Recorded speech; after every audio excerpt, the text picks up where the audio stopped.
ಗೋಷ್ಠಿಯ ತಿಂಗಳ ಬೆಳಕಿನಲ್ಲಿ ನಾವೆಲ್ಲರೂ ಸಹ ಅಷ್ಟಾವರಣಗಳಲ್ಲಿ ಪೂಜ್ಯ ವಸ್ತುಗಳಾದ ಗುರುಲಿಂಗ ಜಂಗಮರ ಇವರಿಂದ ಪ್ರಾಪ್ತವಾಗುವ ಫಲಗಳಲ್ಲಿ ಒಂದಾದ ಪಾದೋದಕದ ಮಹತ್ವವನ್ನ ಸಂಕ್ಷಿಪ್ತವಾಗಿ ನಾವೆಲ್ಲ ತಿಳಿದುಕೊಂಡಿದ್ದೇವೆ. ಅಂತೆಯೇ ಇಂದಿನ ಗೋಷ್ಠಿಯಲ್ಲಿ ಮುಂದುವರಿದ ಭಾಗದಲ್ಲಿ ಗುರುಲಿಂಗ ಜಂಗಮದಿಂದ ಪ್ರಾಪ್ತವಾಗುವ ಮತ್ತೊಂದು ಫಲವಾದ ಪ್ರಸಾದದ ಮಹತ್ವವನ್ನು ನಮ್ಮದಾಗಿಸಿಕೊಳ್ಳೋಣ. ಅನ್ನಂ ಬ್ರಹ್ಮೇತಿ ವ್ಯಜನಾತ್ ಅನ್ನಾದ್ಯೇವ ಕಲ್ವಿಮಾನಿ ಭೂತಾನಿ ಜಾಯಂತೆ ಅನ್ನಾನಿ ಜಾತಾನಿ ಜೀವಂತ ಎಂದು ಉಪನಿಷತ್ತಿನಲ್ಲಿ ಅನ್ನವನ್ನು ಪರಬ್ರಹ್ಮ ಎಂದು ಕರೆದಿದ್ದಾರೆ. ಸರ್ವಜ್ಞನವರು ತಮ್ಮ ವಚನದಲ್ಲಿ ಮತ್ತೊಂದು ಕಡೆ ಅನ್ನ ದೇವರ ಮುಂದೆ ಇನ್ನು ದೇವರುಂಟೆ ಎಂದು ಹೇಳಿದ್ದಾರೆ. ಇಂತಹ ಪರಬ್ರಹ್ಮ ಸ್ವರೂಪವಾದ ಅನ್ನವನ್ನು ಧರ್ಮದ ಪರಿಭಾಷೆಯಲ್ಲಿ ಶರಣರು ಮತ್ತಷ್ಟು ಉತ್ಕೃಷ್ಟಗೊಳಿಸಿ ಇದನ್ನು ಪ್ರಸಾದ ಎಂದಿದ್ದಾರೆ. ಹಾಗಾದರೆ ಯಾವುದನ್ನು ಪ್ರಸಾದ ಎಂದು ಕರೆಯುತ್ತೇವೆ? ನೈರ್ಮಲ್ಯಂ ಮನಸೋಲಿಂಗಂ ಪ್ರಸಾದ ಇತಿ ಕಥ್ಯತೆ. ಅಂದರೆ ದೇಹ ಪ್ರಾಣ ಮನಸ್ಸು ನಿರ್ಮಲಗೊಳಿಸಿ ಯಾವುದು ಪ್ರಸನ್ನತೆಯನ್ನು ನೀಡುತ್ತದೆಯೋ ಅದೇ ಪ್ರಸಾದ ಎಂದೆನಿಸಿಕೊಳ್ಳುತ್ತದೆ. ಅಷ್ಟೇ ಅಲ್ಲ, ಪ್ರತಿಯೊಂದು ಭಕ್ಷ್ಯ ಪದಾರ್ಥಗಳನ್ನು ಲಿಂಗಮುಖವಾಗಿ ಧ್ಯಾನಪೂರ್ವಕವಾಗಿ ಸ್ವೀಕರಿಸುವುದೇ ಪ್ರಸಾದ ಎಂದೆನಿಸಿಕೊಳ್ಳುತ್ತದೆ. ನಮ್ಮ ಶರಣರು ತಮ್ಮ ವಚನಗಳಲ್ಲಿ ಪ್ರಸಾದವನ್ನು ಪರಮಜ್ಞಾನ ಎಂದಿದ್ದಾರೆ, ಪ್ರಸಾದವನ್ನು ಪರಾಪರ ಎಂದು ಕರೆದಿದ್ದಾರೆ, ಪ್ರಸಾದವೇ ಪರಮಾನಂದ ಎಂದಿದ್ದಾರೆ, ಪ್ರಸಾದವನ್ನ ಪರಿಪೂರ್ಣ ಎಂದು ಕರೆದಿದ್ದಾರೆ. ಹಾಗಾದರೆ ಈ ದೇಹಕ್ಕೆ ಪ್ರಸನ್ನತೆಯನ್ನು ತಂದುಕೊಡುವ ಈ ಪ್ರಸಾದ ಪದಾರ್ಥ ಹೇಗೆ ಪ್ರಸಾದವಾಗುತ್ತದೆ? ನಾವೆಲ್ಲರೂ ಸಹ ಪ್ರತಿನಿತ್ಯ ಪ್ರಸಾದವನ್ನು ಸೇವನೆ ಮಾಡ್ತೀವಿ. ಆ ಪ್ರಸಾದ ಅಂತಕ್ಕಂಥ ಭಾವನೆ ಮೂಡಬೇಕಾದ್ರೆ ಅದು ಪದಾರ್ಥವಾಗಿರುತ್ತದೆ. ಆ ಪದಾರ್ಥ ಇದ್ದಿದ್ದು ಪ್ರಸಾದ ಅಂತಕ್ಕಂಥ ಭಾವನೆ ಮೂಡುವುದಾದರೂ ಹೇಗೆ? ಈ ದೇವದೇವನ ಸೃಷ್ಟಿಯಲ್ಲಿರುವ ಪ್ರತಿಯೊಂದು ಪದಾರ್ಥವು ಪ್ರಸಾದ ರೂಪವೇ ಆಗಿದೆ. ಇದಕ್ಕೆ ಈಶ ಪ್ರಸಾದ ಎಂದು ಕರೆಯುತ್ತೇವೆ. ಈ ಈಶ ಪ್ರಸಾದದ ಪದಾರ್ಥದಲ್ಲಿ ರೂಪು, ರುಚಿ, ತೃಪ್ತಿ ಎಂಬ 3 ಗುಣಗಳು ಸಹಜವಾಗಿರುತ್ತದೆ. ಇದನ್ನು ಕ್ರಿಯಾ ಭಸ್ಮ, ಮಂತ್ರ ಮತ್ತು ಪಾದೋದಕದ ಸಹಾಯದಿಂದ ಇಷ್ಟಲಿಂಗ, ಪ್ರಾಣಲಿಂಗ, ಭಾವಲಿಂಗಗಳಿಗೆ ಅರ್ಪಿಸಿ ನಂತರ ಪ್ರಸಾದ ಭಾವನೆಯಿಂದ ತನು ಮನ ಪ್ರಾಣಗಳ ಶುದ್ಧಿಗಾಗಿ ಭಕ್ತಿಯಿಂದ ಸ್ವೀಕರಿಸಿದಾಗ ಪದಾರ್ಥ ಭಾವ ಅಳಿದು ಪ್ರಸಾದ ಭಾವ ಮೂಡುತ್ತದೆ. ಇಂತಹ ಪ್ರಸಾದದ ಅನೇಕ ಬಗೆಗಳನ್ನು ನಾವು ಅರ್ಥೈಸಿಕೊಳ್ಳೋಣ. ಪ್ರಸಾದದ ವಿಧಗಳು ಯಾವ್ಯಾವು? ಪ್ರಮುಖವಾಗಿ ನಾವು 12 ಬಗೆಯ ಪ್ರಸಾದವನ್ನು ನಾವು ಕಾಣಬಹುದು. ಇವುಗಳನ್ನು ಏಕಾದಶ ಪ್ರಸಾದಗಳು ಎಂದು ಕರೆಯುತ್ತೇವೆ. ಹಾಗಾಗಿ ಮೊದಲನೇ ಪ್ರಸಾದ ಯಾವುದು? ಗುರು ಪ್ರಸಾದ. ಎರಡನೆಯದು ಲಿಂಗ ಪ್ರಸಾದ. ಮೂರನೆಯದು ಜಂಗಮ ಪ್ರಸಾದ. ನಾಲ್ಕನೆಯದು ಪ್ರಸಾದಿಯ ಪ್ರಸಾದ. ಐದನೆಯದು ಆಪ್ಯಾಯನ ಪ್ರಸಾದ. ಆರನೆಯದು ಸಮಯ ಪ್ರಸಾದ. ಏಳನೆಯದು ಪಂಚೇಂದ್ರಿಯ ಪ್ರಸಾದ. ಎಂಟನೆಯದು ಅಂತಃಕರಣ ಚತುಷ್ಟಯ ವಿರಹಿತ ಪ್ರಸಾದ. 9ನೆಯದು ಸದ್ಭಾವ ಪ್ರಸಾದ. 10ನೆಯದು ಸಮತಾ ಪ್ರಸಾದ. 11ನೆಯದು ಜ್ಞಾನ ಪ್ರಸಾದ. ಒಟ್ಟು 11 ಬಗೆಯ ಪ್ರಸಾದಗಳನ್ನು ನಾವು ಕಾಣಬಹುದು. ಇದನ್ನ ಏಕಾದಶ ಪ್ರಸಾದವೆಂದು ಕರೆಯುತ್ತೇವೆ. ಚನ್ನಬಸವಣ್ಣನವರು ಬಹಳ ಸ್ಪಷ್ಟವಾಗಿ ಏಕಾದಶ ಪ್ರಸಾದವನ್ನ ಈ ಕೆಳಗಂಡಂತೆ ನಿರೂಪಿಸಿದ್ದಾರೆ. ಹಾಗಾಗಿ ಮೊದಲನೇ ಪ್ರಸಾದ ಯಾವುದು? ಗುರು ಪ್ರಸಾದ. ಯಾವುದು ಗುರುವಿನಿಂದ ಬರುತ್ತದೆಯೋ ಅದನ್ನ ಗುರು ಪ್ರಸಾದ ಎಂದು ಕರೆಯುತ್ತೇವೆ. ಇದನ್ನ ಶುದ್ಧ ಪ್ರಸಾದ ಅಂತಲೂ ಸಹ ಕರೆಯಬಹುದು. ಇನ್ನ ಎರಡನೆಯದು ಲಿಂಗದಿಂದ ಬಂದಂತಹ ಪ್ರಸಾದವನ್ನ ಲಿಂಗ ಪ್ರಸಾದ. ಇದು ಸಿದ್ಧ ಪ್ರಸಾದ ಎಂದೆನಿಸಿಕೊಳ್ಳುತ್ತದೆ. ಜಂಗಮದಿಂದ ಲಭಿಸಿದ್ದುದು ಜಂಗಮ ಪ್ರಸಾದ. ಇದಕ್ಕೆ ಮತ್ತೊಂದು ಹೆಸರು ಸಿದ್ಧ ಪ್ರಸಾದ. ಈ 3 ಬಗೆಯ ಪ್ರಸಾದಗಳನ್ನು ಸ್ವೀಕರಿಸುವ ಕ್ರಮಗಳ ಜೊತೆಯಲ್ಲಿಯೇ ಇನ್ನುಳಿದ 8 ಬಗೆಯ ಪ್ರಸಾದಗಳನ್ನು ನಾವು ನೋಡಬಹುದು. ಮೊದಲನೆಯದು ಗುರು ಪ್ರಸಾದ, ಎರಡನೆಯದು ಲಿಂಗ ಪ್ರಸಾದ, ಮೂರನೆಯದು ಈ ಜಂಗಮದ ಪ್ರಸಾದದ ನಂತರ 4ನೆಯದು ಪ್ರಸಾದಿಯ ಪ್ರಸಾದ. ಗುರು ಲಿಂಗ ಜಂಗಮರಿಂದ ಈ ಬಂದ ಪ್ರಸಾದವನ್ನ ಸೇವಿಸುವನೆಂಬ ಭಾವನೆಯನ್ನ ಇಟ್ಟುಕೊಂಡು ಬೆಳೆಯುವುದೇ ಪ್ರಸಾದಿಯ ಪ್ರಸಾದ ಎಂದು ಕರೆಯುತ್ತೇವೆ. ಭಾವನೆ ಮುಖ್ಯ ಇಲ್ಲಿ. ನೋಡುವುದೆಲ್ಲ ಪದಾರ್ಥ ಅನ್ಕೊಂಡಿದ್ರೆ ನಮ್ಗೆ ಅದು ಪದಾರ್ಥವಾಗಿ ಕಾಣುತ್ತದೆ. ಭಾವನೆ ಬದಲಾಗಬೇಕು, ಬದಲಾದಾಗ ಅದು ಪ್ರಸಾದವಾಗಿ ಪರಿಣಮಿಸುತ್ತದೆ. ಇನ್ನು 5ನೇದು, ಪ್ರಸಾದ ಸೇವನೆಯಿಂದ ಆಗುವ ಮನಸ್ಸಿನ ವಿಕಾಸವನ್ನ ಅರಿಯುವುದೇ ಆಪ್ಯಾಯನ ಪ್ರಸಾದ. ಗುರುಲಿಂಗ ಜಂಗಮರಿಂದ ಬಂದಂತಹ ಪ್ರಸಾದ ನಮ್ಮ ಪ್ರಸಾದದ ಬಟ್ಟಲಿನಲ್ಲಿ ಇರುತ್ತೆ. ಅದನ್ನ ನೋಡಿದಾಗ ಅದರಲ್ಲಿ ಆಗುವಂತಹ ಆನಂದ ಇದೆಯಲ್ಲ, ಆ ಆನಂದವನ್ನ ಅರಿಯುವುದೇ ಆಪ್ಯಾಯನ ಪ್ರಸಾದ ಎಂದು ಕರೆಯುತ್ತೇವೆ. ಇನ್ನು 6ನೆಯ ಪ್ರಸಾದದ ಸೇವನೆಯ ಕಾಲಕ್ಕೆ ಪಂಚಪಕ್ವಾನಗಳನ್ನು ತಂದರೂ ಅದಕ್ಕೆ ಲಕ್ಷ್ಯಗೊಡದಿರುವುದೇ ಸಮಯ ಪ್ರಸಾದ. ನಾವು ಗುರುಲಿಂಗ ಜಂಗಮರಿಂದ ಪ್ರಸಾದ ತಟ್ಟೆಯಲ್ಲಿ ಈಗಾಗಲೇ ಪ್ರಸಾದವನ್ನು ಪಡ್ಕೊಂಡಿರ್ತೀವಿ. ಪಕ್ಕದಲ್ಲೇ ಬೇರೆ ನುಷ್ಠಾನವನ್ನೇನಾದ್ರೂ ಬಂದಾಗ ಆ ಕಡೆ ಗಮನ ಹೋಗದೇ ಇರುವಂತಹದ್ದೇ ನಾವು ಅದನ್ನ ಸಮಯ ಪ್ರಸಾದ ಎಂದು ಕರೆಯುತ್ತೇವೆ. ಇನ್ನು 7ನೇದು, ಸಮಯ ಪ್ರಸಾದ ಮುಗಿಯುವಲ್ಲಿ ಪ್ರಸಾದವು ಪಂಚೇಂದ್ರಿಯಗಳು ಮುಟ್ಟದ ಮುನ್ನವೇ ಲಿಂಗಾರ್ಪಿತ ಮಾಡುವುದೇ ಪಂಚೇಂದ್ರಿಯ ವಿರಹಿತ ಪ್ರಸಾದ.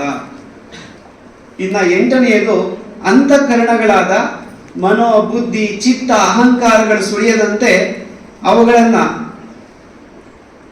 ಪ್ರಸಾದವನ್ನ ಸೇವನೆ ಮಾಡುವಂತಹ ಭಾವನೆಯನ್ನ ಇಟ್ಟುಕೊಳ್ಳುವುದೇ ಅಂತಃಕರಣ ಚತುಷ್ಟಯ ವಿರಹಿತ ಪ್ರಸಾದ ಎಂದು ಕರೆಯುತ್ತೇವೆ. ಇನ್ನು 9ನೇದು, ಪ್ರಸಾದವನ್ನ ಸೇವಿಸುವ ಕಾಲಕ್ಕೆ ಒಳ್ಳೆಯ ವಿಚಾರವನ್ನ ಕೇಳುತ್ತಾ ಒಳ್ಳೆಯ ಭಾವದಿಂದ ಕೂಡಿರುವುದೇ ಸದ್ಭಾವ ಪ್ರಸಾದ. ಪ್ರಸಾದ ಸಮಯದಲ್ಲಿ ಶಿವಶರಣರ ವಚನಗಳನ್ನ, ತತ್ವ ಪದಗಳನ್ನ, ಒಳ್ಳೆಯ ಅನುಭವದ ನೆಲೆಯನ್ನು ಇಟ್ಟುಕೊಂಡು ಇರುವಂತಹ ವಿಚಾರಗಳನ್ನ ಆಲಿಸುವಂತಹದ್ದೇ ನಾವು ಎಂತ ಪ್ರಸಾದಕ್ಕಂತ ಕರೀತೀವಿ? ಸದ್ಭಾವ ಪ್ರಸಾದ. ಇನ್ನ ಪ್ರಸಾದವು ಲಿಂಗಾರ್ಪಿತವಾದ ಬಳಿಕ ಪುನಃ ಉಳಿದ ವೇಳೆಯಲ್ಲಿ ಹಸಿವು ತೃಷೆಗಳು ಬಿಟ್ಟು ಶಮೆ ದಮೆ ಶಾಂತಿಯಿಂದ ಇರುವುದೇ ಸಮತಾ ಪ್ರಸಾದ. ಈ ಪ್ರಸಾದವನ್ನ ನಾವು ಸ್ವೀಕಾರ ಮಾಡಿರ್ತೀವಿ, ಇನ್ನೊಂದು 10-15 ನಿಮಿಷದಲ್ಲಿ ಯಾವುದೋ ರುಚಿಕರವಾಗಿರ್ತಕ್ಕಂಥ ಪ್ರಸಾದ ಬಂದ ತಕ್ಷಣ ನನಗೆ ಹಸಿವಾಯಿತು ಅಂತಕ್ಕಂಥ ಭ್ರಮೆ ಬರಬಾರ್ದು ನಮಗೆ. ಆಗ ಅಲ್ಲಿ ಪ್ರಸನ್ನತೆ ಉಂಟಾಗಿರೋದಿಲ್ಲ. ಆಗ ಆ ಪ್ರಸನ್ನತೆ ಬಂದಿದ್ರೆ ಅದು ಸಮತಾ ಪ್ರಸಾದ ಎಂದೆನಿಸಿಕೊಳ್ಳುತ್ತದೆ. ಮತ್ತೆ ಪೂಜೆ ಮಾಡುವ ಕಾಲದವರೆಗೂ ಪ್ರಸಾದ ಕಾಯದಿಂದ ಇರುತ್ತೇನೆ ಎಂಬ ಭಾವ ಇದೆಯಲ್ಲ, ಆ ಭಾವವೇ ಕೊನೆಯ ಪ್ರಸಾದ, ಅದುವೇ ಜ್ಞಾನ ಪ್ರಸಾದ ಎಂದೆನಿಸಿಕೊಳ್ಳುತ್ತದೆ. ಒಟ್ಟು ಏಕಾದಶ ಪ್ರಸಾದಗಳು, 11 ವಿಧದ ಪ್ರಸಾದಗಳು. ಇದನ್ನ ಚನ್ನಬಸವಣ್ಣನವರು ಬಹಳ ಸರಳವಾಗಿ ನಮಗೆ ತಿಳಿಸಿಕೊಟ್ಟಿದ್ದಾರೆ. ಇನ್ನ ಪ್ರಸಾದವನ್ನ ಸ್ವೀಕರಿಸುವಂತಹ ಬಗೆ ಹೇಗೆ? ಎಷ್ಟೋ ನಮ್ಮ ಆದಿಯಾಗಿ ಎಷ್ಟೋ ಜನ ಏನ್ ಮಾಡ್ತೀವಿ ಅಂದ್ರೆ, ಈ ಪ್ರಸಾದವನ್ನ ಸ್ವೀಕರಿಸುವ ಸಮಯದಲ್ಲಿ ಬಹಳಷ್ಟು ತಪ್ಪುಗಳನ್ನ ಮಾಡ್ತೀವಿ ನಾವು. ಹಾಗಾಗಿ ಪ್ರಸಾದವನ್ನ ಸ್ವೀಕರಿಸುವಂತ ಬಗೆ ಹೇಗೆ?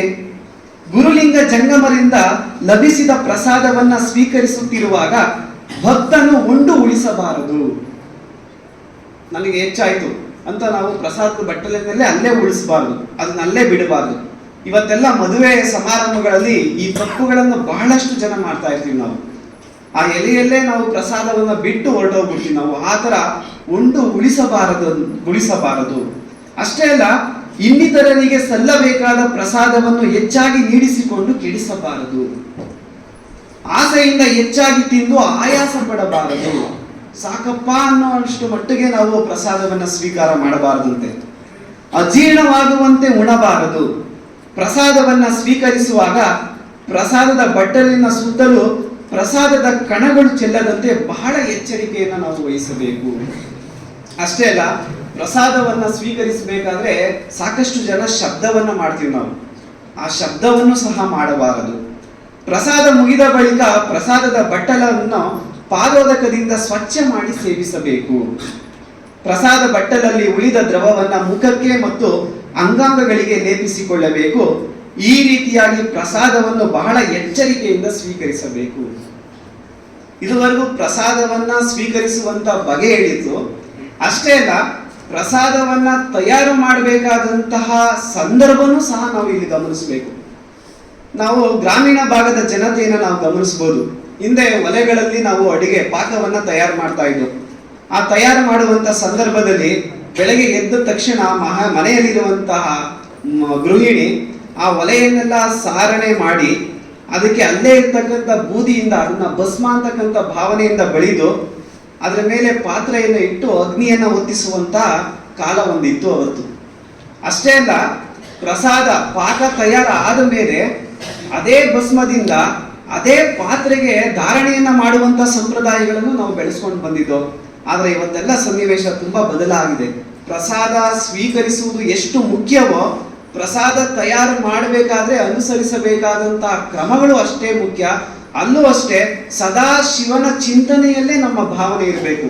ಪ್ರಸಾದ ತಯಾರು ಮಾಡಬೇಕಾದ್ರೆ ಲೌಕಿಕ ಭಾವನೆಗಳನ್ನ ನಾವು ಬೆಳೆಸ್ಕೊಳ್ಬಾರ್ದು. ಅದೇ ನಮ್ಗೆ ಪ್ರಸಾದ ಸ್ವೀಕಾರ ಮಾಡಿದಾಗ ಅದೇ ಗುಣಗಳು ನಮಗೂ ಬೆಳವಣಿಗೆ ಆಗುತ್ತೆ ಅಂತಕ್ಕಂಥದ್ದು ನಾವು ಇಲ್ಲಿ ಗಮನಿಸ್ಬೋದು. ಇದಿಷ್ಟು ಸಹ ಪ್ರಸಾದವನ್ನ ಸ್ವೀಕರಿಸುವಂತಹ ಬಗೆ ಇದು. ಇಷ್ಟು ಮಾತ್ರದಿಂದಲೇ ಪ್ರಸಾದ ಸ್ವೀಕಾರ ಮುಗಿಯಲಿಲ್ಲ. ಇದು ಕೇವಲ ಪದಾರ್ಥ ಅರ್ಪಣೆ. ಇದು ನಾವು ಪದಾರ್ಥವನ್ನ ಏನ್ ಮಾಡಿದೀವಿ, ಸ್ವೀಕಾರ ಮಾಡಿದೀವಿ ಪ್ರಸಾದ ಅನ್ಕೊಂಡು. ಇದಲ್ಲದೆ ನಮ್ಮ ಪಂಚೇಂದ್ರಿಯಗಳು ಮತ್ತು ಮನಸ್ಸು ಶಬ್ದಾದಿ ವಿಷಯಗಳನ್ನು ಆಚಾರಾದಿ 6 ಲಿಂಗಗಳಿಗೆ ಅರ್ಪಿಸಿ ಸುಗಂಧಾದಿ ಪ್ರಸಾದವನ್ನ ಸ್ವೀಕರಿಸಬೇಕು. ಇದಕ್ಕೆ ಜ್ಞಾನಾರ್ಪಣೆ ಎನ್ನುತ್ತೇವೆ. ಇದಿಷ್ಟು ಪ್ರಸಾದವನ್ನ ಸ್ವೀಕರಿಸುವಂತಹ ಬಗೆ ಇದು. ಇನ್ನು ಪ್ರಸಾದದ ಮಹತ್ವ ಅತ್ಯಂತ ಘಟ್ಟ ಇದು, ಕೊನೆಯ ಘಟ್ಟ. ಮೈಲಾರ ಬಸವಲಿಂಗ ಶರಣರು ಗುರುಕರ್ಣ ತ್ರಿವಿಧಿಯಲ್ಲಿ ಏಕೆ ನೈಷ್ಠಿಯಳು ನೀನೇಕಾದಶ ಶೇಷವನ್ನು ಸ್ವೀಕರಿಸುತ್ತಿರಲು ಕಾಕು ಫಲ ಪದದ ಆಸೆ ಏಕೆಂದ ಗುರುವೇ ಕೃಪೆಯಾಗು ಅಂತ ಹೇಳ್ತಾರೆ. ಗುರುಲಿಂಗ ಜಂಗಮರ ತ್ರಿವಿಧ ಪ್ರಸಾದಗಳನ್ನ ಸ್ವೀಕರಿಸುವುದರಿಂದ ಭವವೇ ನಾಶವಾದ ಮೇಲೆ ಇಂದ್ರ, ಬ್ರಹ್ಮ, ವಿಷ್ಣು, ರುದ್ರವೆಂಬ ಕಾಕು ಫಲ ಪದವಿಗಳಿಗೂ ಪ್ರಸಾದಿಯು ಆಶಿಸಬಾರದು ಅಂತಕ್ಕಂಥ ಮಾತನ್ನ ಇಲ್ಲಿ ನಮ್ಗೆ ಅಪ್ಪಣೆ ಕೊಡಿಸ್ತಾ ಇದ್ದಾರೆ. ಸಕಲ ಸರ್ವಸ್ವವು ಪ್ರಸಾದ ಮಹಿಮೆಯಲ್ಲಿ ಪರಿಪೂರ್ಣವಾಗಿ ತುಂಬಿಕೊಂಡಿದೆ. ಅದಕ್ಕೆ ಪ್ರಸಾದ ದೇವ ಮುಕ್ತಿ ಎನ್ನುತ್ತಾರೆ. ಅಷ್ಟೇ ಅಲ್ಲ, ಆದಿ ವ್ಯಾಧಿಹರಂ ನೃಣ ಮೃತ್ಯು ದಾರಿದ್ರ್ಯ ನಾಶನಂ ಶ್ರೀ ಪುಷ್ಟಿ ಕೀರ್ತಿದಂ ಒಂದೇ ಜಂಗಮಸ್ಯ ಪ್ರಸಾದಕಂ ಅಂತಕ್ಕಂಥ ಮಾತನ್ನು ಹೇಳ್ತಾರೆ. ಆದಿ ಅಂದ್ರೆ ಮಾನಸಿಕ ರೋಗಗಳು, ವ್ಯಾಧಿ ಅಂತಂದ್ರೆ ಶಾರೀರಿಕ ರೋಗಗಳು. ಅಷ್ಟೇ ಅಲ್ಲ, ಈ ಮೃತ್ಯು ದಾರಿದ್ರ್ಯಗಳನ್ನು ನಾಶ ಮಾಡಿ ಸಿರಿ ಸಂಪತ್ತನ್ನ ಕೀರ್ತಿಯನ್ನು ತಂದುಕೊಡುವುದು ಜಂಗಮ ಪ್ರಸಾದ. ಇಂಥ ಪ್ರಸಾದವು ಸದಾ ವಂದನೀಯವಾಗಿದೆ ಎಂದು ಇಲ್ಲಿ ವ್ಯಕ್ತಪಡಿಸ್ತಾ ಇದ್ದಾರೆ. ಸಿದ್ಧಗಂಗಾ ಶ್ರೀಯಲ್ಲಿ ನಮ್ಮ ಮಠದಿಂದ ಬಿಡುಗಡೆಯಾದಂತಹ ಒಂದು ಗ್ರಂಥ ಇದು. ಆ ಗ್ರಂಥದಲ್ಲಿ ಪರಮ ಪೂಜ್ಯ ಶ್ರೀ ಶ್ರೀ ಶಿವಕುಮಾರ ಮಹಾಶಿವಯೋಗಿಗಳು ಈ ಪ್ರಸಾದ ಧರ್ಮದ ಬಗ್ಗೆ ಈ ರೀತಿಯಾಗಿ ಅಪ್ಪಣೆಯನ್ನು ಕೊಟ್ಟಿದ್ದಾರೆ. ಈ ದೇಹವು ಈಶ್ವರನ ಪ್ರಸಾದಕಾಯ ಅಂತ ಹೇಳ್ತಾರಲ್ಲಿ. ಇದನ್ನು ಕೆಡಿಸಬಾರದು, ಅನಾರೋಗ್ಯಗೊಳಿಸಿಕೊಳ್ಳಬಾರದು. ವೃದ್ಧಾಪ್ಯದಲ್ಲಿ ಈ ದೇಹ ಶೈಥಿಲ್ಯಗೊಳ್ಳುವುದು ದೇಹ ಧರ್ಮ. ವೃದ್ಧಾಪ್ಯ ಆದಾಗ ಸರ್ವೇ ಸಾಮಾನ್ಯವಾಗಿ ನಮಗೆ ರೋಗ ರುಜಿನಗಳು ಬಂದೇ ಬರ್ತವೆ. ಅದನ್ನ ಯಾರು ತಪ್ಪಿಸೋದಕ್ಕೆ ಸಾಧ್ಯ ಇಲ್ಲ. ಅದರ ಬಗೆಗೆ ಯತ್ನವಿಲ್ಲ, ಅದನ್ನ ತಡೆಯಲು ನಾವು ಸಾಧ್ಯ ಇಲ್ಲ. ಆದರೆ ಅಕಾಲದಲ್ಲಿ ಅದು ಕರ್ತವ್ಯ ಕರ್ಮಗಳನ್ನು ಮಾಡುವ ಪಟುತ್ವ ಕಳೆದುಕೊಳ್ಳಬಾರದು. ಎಷ್ಟು ಅರ್ಥವತ್ತವಾಗಿರುವಂತಹ ಮಾತು ಇದು. ನಾವೆಲ್ಲ ಪಟುವಾಗಿರಬೇಕು. ರೋಗಾದಿಗಳಿಗೆ ತುತ್ತಾಗದ ಹಾಗೆ ನೋಡಿಕೊಳ್ಳುವುದು ಒಂದು ಪೂಜೆಯೇ ಅಂತಕ್ಕಂಥ ಮಾತನ್ನ ಇಲ್ಲಿ ವ್ಯಕ್ತಪಡಿಸ್ತಾರೆ. ಅಕಾಲದಲ್ಲಿ ರೋಗಾದಿಗಳಿಗೆ ತುತ್ತಾದರೆ ನಾವು ಶಿವನ ಯಾವುದೋ ಕಟ್ಟಲೆಯನ್ನು ಮಿಕ್ಕಿದ್ದೇವೆ ಎಂದರ್ಥ. ದೇಹಕ್ಕೆ ಬೇಕಾಗುವ ಪ್ರಸಾದವನ್ನು ಅದಕ್ಕೊದಗಿಸಿ ಪ್ರಸಾದದಿಂದ ಪ್ರಸನ್ನ ಪರಿಣಾಮಿ ಎನ್ನಿಸಿಕೊಳ್ಳಬೇಕು. ದೇಹ, ಮನ, ಬುದ್ಧಿಗಳಿಗೆ ಪ್ರಸನ್ನ ಪರಿಣಾಮದ ಮೂಲಕ ಮಹಾಲಿಂಗಕ್ಕೆ ತೃಪ್ತಿ ಕೊಡಬೇಕು. ಪ್ರಸಾದವನ್ನು ವಿಷವನ್ನಾಗಿಸಿ ಪ್ರಸಾದ ಕಾಯವನ್ನ ಕೆಡಿಸಬಾರದು.